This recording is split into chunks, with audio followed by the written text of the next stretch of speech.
Hello മക്കളെ, welcome to Xylem learning. Akhil Namas ആണ്. അപ്പോൾ ഈ വരുന്ന 19th നമ്മുടെ +2 എക്കണോമിക്സ് എക്സാം വരുന്നത്. ഒരുപാട് കാര്യങ്ങൾ നമുക്ക് പഠിക്കാനുണ്ട് നമ്മുടെ മൈക്രോയിലും മാക്രോയിലും ഒക്കെ ആയിട്ട് അല്ലേ. അതിൽ തന്നെ ഏറ്റവും കൂടുതൽ കൺഫ്യൂഷൻ ഉണ്ടാക്കുന്ന ടൈപ്പ് ഓഫ് ക്വസ്റ്റ്യൻസ് എന്ന് പറയുന്നത് നമ്മുടെ 1 മാർക്കിൻ്റെ ചോദ്യങ്ങളാണ് അല്ലേ. 1 മാർക്കേ ഉള്ളൂ എങ്കിൽ പോലും നമുക്ക് ചില സമയത്ത് ആ ക്വസ്റ്റ്യൻ വായിക്കുന്ന സമയത്ത് ഏതാണ് ഇതിൻ്റെ കറക്റ്റ് ആൻസർ എന്ന് പിക്ക് ചെയ്യാൻ കുറച്ച് ബുദ്ധിമുട്ട് തോന്നാറുണ്ടെന്ന് ഒരുപാട് കുട്ടികൾ പറയുന്നുണ്ടായിരുന്നു.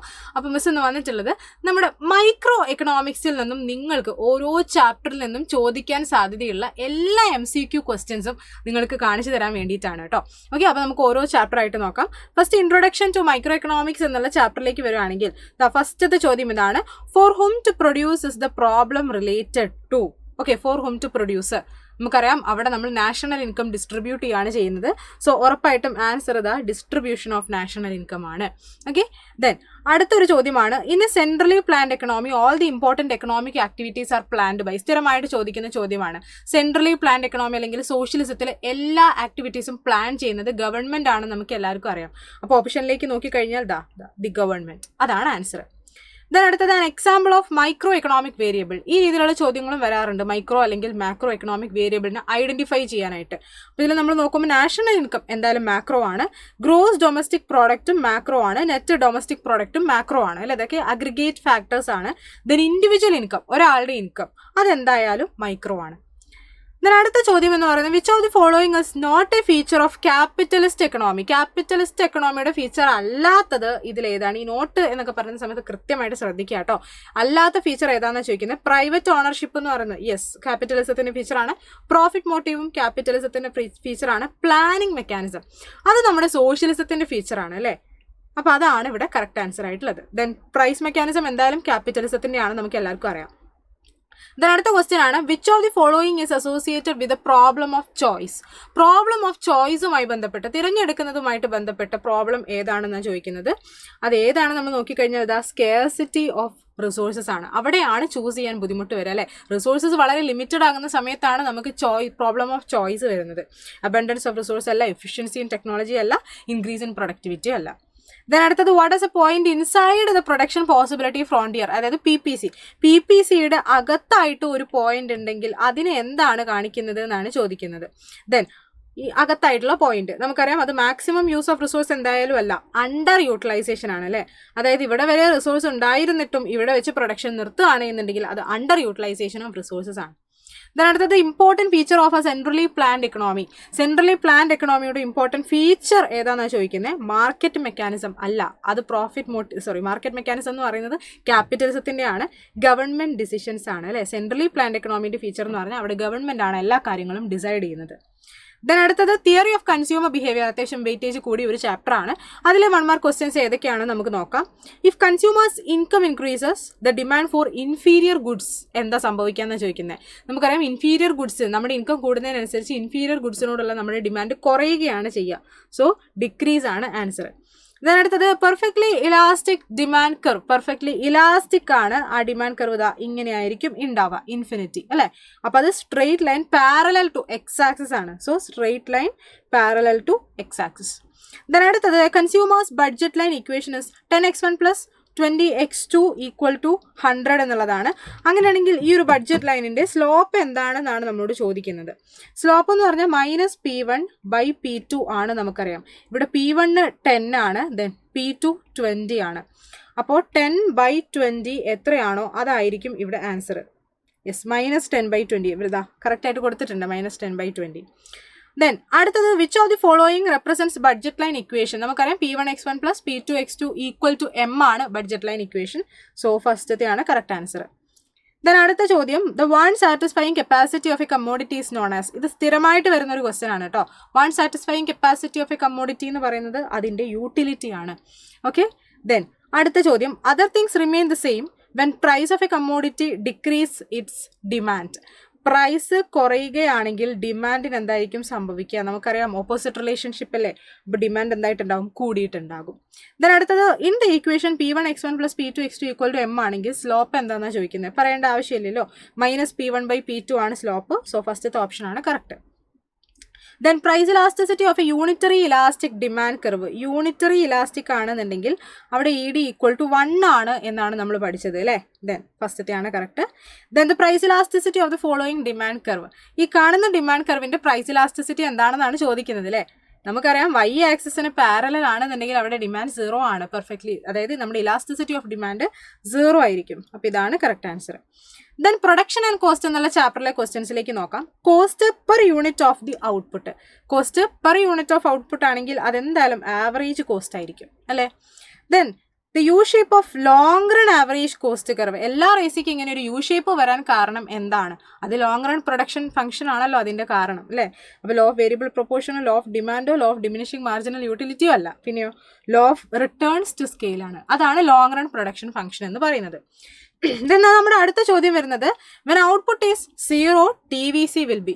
നമുക്ക് എല്ലാവർക്കും അറിയാം ഔട്ട്പുട്ട് 0 ആണെങ്കിൽ അവിടെ വേരിയബിൾ ഇൻപുട്ട് വാങ്ങുന്നില്ല, സോ വേരിയബിൾ കോസ്റ്റും ഉണ്ടാവുന്നില്ല അല്ലേ.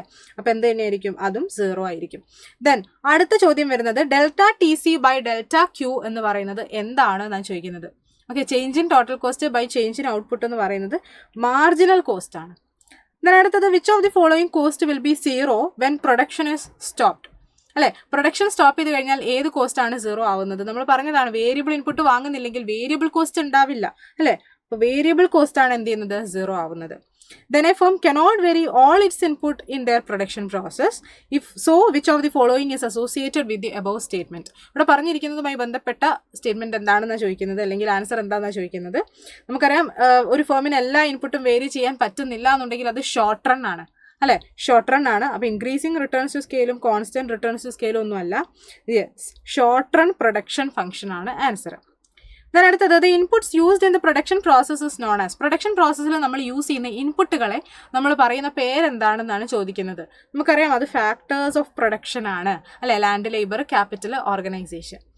ദെൻ അടുത്ത ചോദ്യം the relationship between inputs used and output produced. സ്ഥിരമായി ചോദിക്കുന്നൊരു ചോദ്യമാണ്. ഇൻപുട്ടും ഔട്ട്പുട്ടും തമ്മിലുള്ള റിലേഷൻഷിപ്പിനെ നമ്മൾ പറയുന്ന പേരെന്താണെന്നാണ് ചോദിക്കുന്നത്.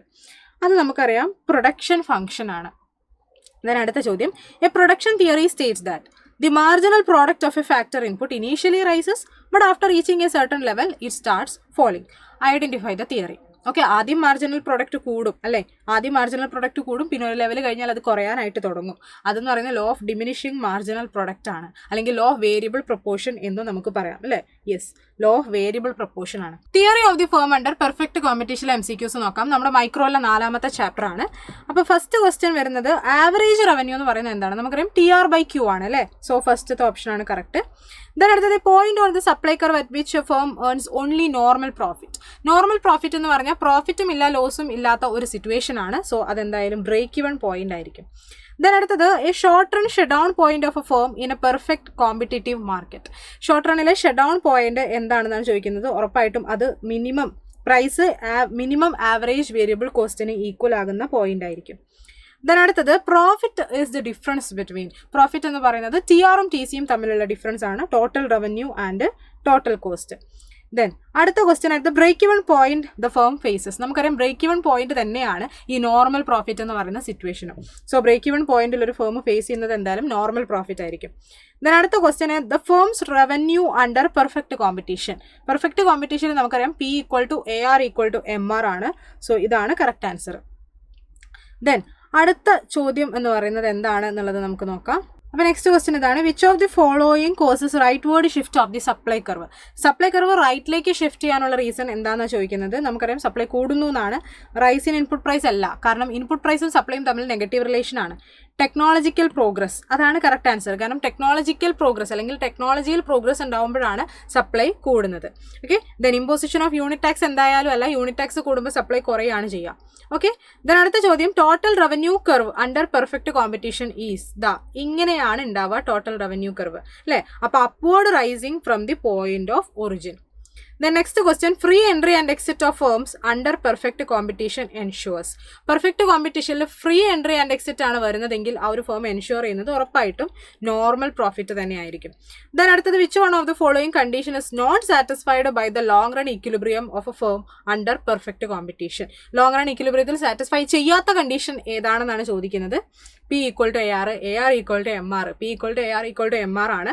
Then MC equal to MR എന്ന് പറയുന്നുണ്ട്. Then AFC equal to AVC. അതെന്തായാലും അല്ല, ബാക്കിയെല്ലാം കറക്റ്റ് ആണ് അല്ലെ. P equal to MC ആണ്, P equal to AR equal to MR ആണ്. സോ ഫസ്റ്റത്തെ 3 ഓപ്ഷനും കറക്റ്റ് ആണ്. Then അടുത്തത്, rising portion of the long run marginal cost curve from the minimum of long run average cost curve. അത് long റണ്ണിലെ supply curve ആണ് അല്ലേ. അതെ, yes, long run supply curve of the firm. Then അടുത്ത ചോദ്യം, the demand curve of a firm under perfect competition. നമുക്കറിയാം perfect competition ഇതാ ഈ P അല്ലെങ്കിൽ പ്രൈസ് ലൈൻ ഇത് തന്നെയാണ് ഡിമാൻഡ് കർവ്. സോ അതെങ്ങനെയായിരിക്കും? പെർഫെക്റ്റ്ലി ഇലാസ്റ്റിക് ആയിരിക്കും. ഓക്കെ. ദെൻ അടുത്തത്, total revenue per unit of output. Total revenue per unit of output എന്ന് പറഞ്ഞാൽ അതെന്തായാലും ആവറേജ് റവന്യൂ ആണ്. Then identify the value of price elasticity of supply at point M. Original കൂടെ pass ചെയ്യുകയാണ് supply curve എന്നുണ്ടെങ്കിൽ അത് unitary elastic ആണ് എന്നാണ് നമ്മൾ പറഞ്ഞത്. അതായത് elasticity of supply equal to 1 ആയിരിക്കും. ദെൻ ലാസ്റ്റ് ആയിട്ട് മാർക്കറ്റ് ഇക്വിലിബ്രിയത്തിലെ MCQs നമുക്ക് നോക്കാം. The equilibrium price in a perfectly competitive market when free entry and exit ആണെങ്കിൽ ഇക്വിലിബ്രിയം പ്രൈസ് മിനിമം ACക്ക് ഈക്വൽ ആയിരിക്കും. മിനിമം ഓഫ് ACക്ക് ഈക്വൽ ആയിരിക്കും. ദെൻ അടുത്തത്, situation where market demand equals to market supply. Market ഡിമാൻഡും market സപ്ലൈയും equal ആണെങ്കിൽ അതിനെ നമ്മൾ ഇക്വിലിബ്രിയം എന്നാണ് പറയുക. ദെൻ അടുത്തത്, free entry and exit of firms under perfect competition ensures. ഉറപ്പായിട്ടും നോർമൽ പ്രോഫിറ്റ് ആണ്. ഈ ഒരു ക്വസ്റ്റ്യൻ സ്ഥിരമായിട്ട് ചോദിക്കുന്നുണ്ട്. ഓക്കെ, എപ്പോഴും നോർമൽ പ്രോഫിറ്റിലേക്ക് എത്താനാണ് ഫേമുകൾ ട്രൈ ചെയ്യാറുള്ളത്. ദെൻ അടുത്തതായിട്ട്, when the existing price is higher than equilibrium price. ഇങ്ങനെ സംശയം വരുവാണെന്നുണ്ടെങ്കിൽ എന്ത് ചെയ്യാം? ജസ്റ്റ് നമ്മുടെ ഇക്വിലിബ്രിയത്തിന്റെ ഡയഗ്രാം ഒന്ന് വരച്ച് നോക്കാം. എക്സിസ്റ്റിംഗ് പ്രൈസ് ഇക്വിലിബ്രിയം പ്രൈസിന്റെ മുകളിലാണെങ്കിൽ, അതായത് ഇവിടെ നമ്മൾക്ക് ഉറപ്പായിട്ടും എക്സസ് സപ്ലൈ എന്നുള്ള സിറ്റുവേഷൻ ആണ് ഉണ്ടാവുക. Market supply is higher than market demand. Then അടുത്തത്, which of the following will be determined at the point where the labor supply curve and labor demand curve intersect. Labour supply കർവും labour demand കർവും കൂടെ intersect ചെയ്ത് കഴിയുമ്പോൾ അവിടെ നമ്മൾ determine ചെയ്യുന്നത് wage rate ആണ്. ഓക്കെ, ഇക്വിലിബ്രിയം വേജ് റേറ്റ് ആണ് ഡിറ്റർമൈൻ ചെയ്യുന്നത്. ദെൻ അടുത്ത ചോദ്യം, supply remain constant and demand declines. ഇങ്ങനത്തെ ക്വസ്റ്റ്യൻ വരുന്ന സമയത്ത് മിസ് എപ്പോഴും പറയാറുണ്ട് നിങ്ങളോട്, ഈ ഷിഫ്റ്റുകൾ നിങ്ങൾ പഠിച്ചു വെക്കേണ്ട. ഇങ്ങനെ വന്നു കഴിഞ്ഞാൽ ജസ്റ്റ് നിങ്ങളൊന്ന് ക്വസ്റ്റ്യൻ പേപ്പറിന്റെ സൈഡിൽ ഇതേപോലെ ഒന്ന് വരച്ചു നോക്കിയാൽ മാത്രം മതി. Supply remain constant and demand declines എന്നാണ് പറയുന്നത്. അപ്പോൾ ഡിമാൻഡിനെ നിങ്ങൾ ലെഫ്റ്റ് സൈഡിലേക്ക് ഒന്ന് വരച്ചു നോക്കുക. ഓക്കെ, അപ്പോൾ ഇക്വിലിബ്രിയം പ്രൈസും കുറയുന്നു, ഇക്വിലിബ്രിയം ക്വാണ്ടിറ്റിയും കുറയുന്നു. നമ്മളോട് എന്താ ചോദിച്ചത്? ഇക്വിലിബ്രിയം പ്രൈസിന് എന്ത് സംഭവിച്ചു എന്നല്ലേ? യെസ്, അതെന്ത് ചെയ്തിട്ടുണ്ട്? കുറഞ്ഞിട്ടുണ്ട്. ഓക്കെ അല്ലേ? ദെൻ അങ്ങനെയാണെന്നുണ്ടെങ്കിൽ ഈ ഒരു ചോദ്യം മക്കളെല്ലാവരും താഴെ കമന്റ് ബോക്സിൽ ഒന്ന് കമന്റ് ചെയ്ത് നോക്കാം. അപ്പോൾ ഇത്രയും MCQs ആണ് നമ്മുടെ മൈക്രോ എക്കണോമിക്സിൽ നിന്നും ചോദിക്കാൻ സാധ്യതയുള്ളത്. അപ്പോൾ എല്ലാവരും ഇതൊന്ന് കൃത്യമായിട്ട് നല്ലോണം ഒന്ന് കണ്ടു നോക്കുക. അപ്പോൾ എല്ലാവരും നന്നായിട്ട് തന്നെ പ്രിപ്പയർ ചെയ്യുക നമ്മുടെ പബ്ലിക് എക്സാമിന് വേണ്ടിയിട്ട്. അപ്പോൾ ഓൾ ദി ബെസ്റ്റ്.